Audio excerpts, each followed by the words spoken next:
بسم اللہ الرحمن الرحیم۔ دیکھتی آنکھوں اور سنتے کانوں اب سب دوستوں کو اسامہ کا محبت و برا سلام۔ میں ہوں اسامہ اور آپ دیکھ رہے ہیں وائس سینٹر۔ زندگی کا انمول سبق۔ ایک آدمی کے 4 بیٹے تھے۔ وہ چاہتا تھا کہ اس کے بیٹے یہ سبق سیکھ لیں کہ کسی کو پرکھنے میں جلد بازی کا مظاہرہ نہ کریں۔ لہٰذا اس بات کو سمجھانے کے لیے اس آدمی نے اپنے بیٹوں کو ایک سفر پر روانہ کرنے کا فیصلہ کر لیا اور دور دراز علاقے میں ناشپاتی کا ایک درخت دیکھنے کے لیے بھیجا۔ ایک وقت میں ایک بیٹے کو سفر پر بھیجا کہ جاؤ اور اس درخت کو دیکھ کر آ جاؤ۔ باری باری سب کا سفر شروع ہو گیا۔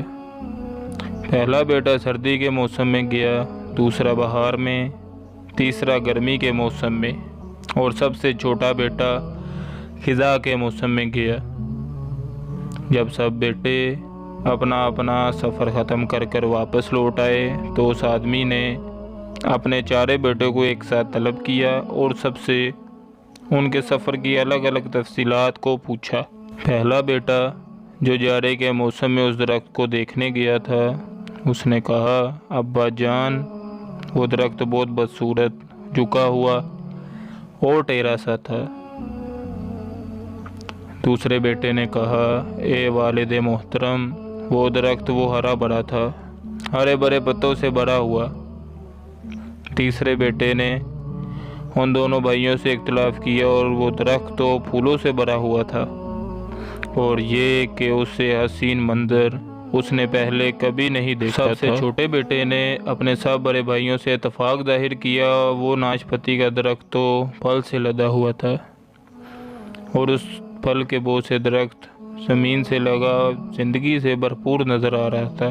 یہ سب سننے کے بعد اس آدمی نے مسکرا کر اپنے 4 بیٹوں کی جانب دیکھا اور کہا، تم 4 میں سے کوئی بھی غلط نہیں کہہ رہا، سب اپنی اپنی جگہ درست ہیں۔ بیٹے باپ کا جواب سن کے بہت حیران ہوئے کہ ایسا کس طرح ہو سکتا ہے۔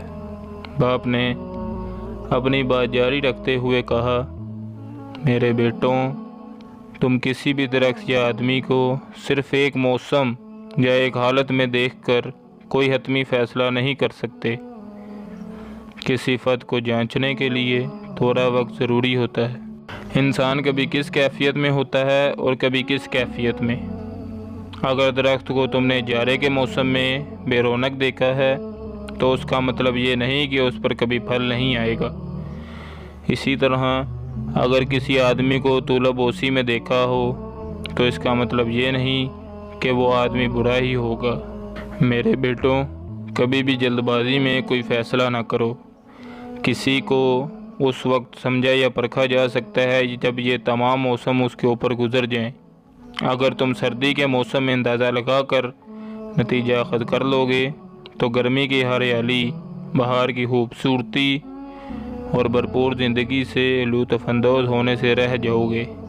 صرف ایک دکھ پریشانی کے لیے آپ کی زندگی میں باقیوں کی زندگی کی داؤ پہ مت لگاؤ۔ صرف ایک دکھ پریشانی کے لیے اپنی زندگی کے باقی خوشیوں کو داؤ پر مت لگاؤ۔ زندگی کے ایک برے موسم کو بنیاد بنا کر باقی زندگی کو مت پرکھو۔ محترم اور عزیز دوستوں، میں امید کرتا ہوں آپ کو یہ ویڈیو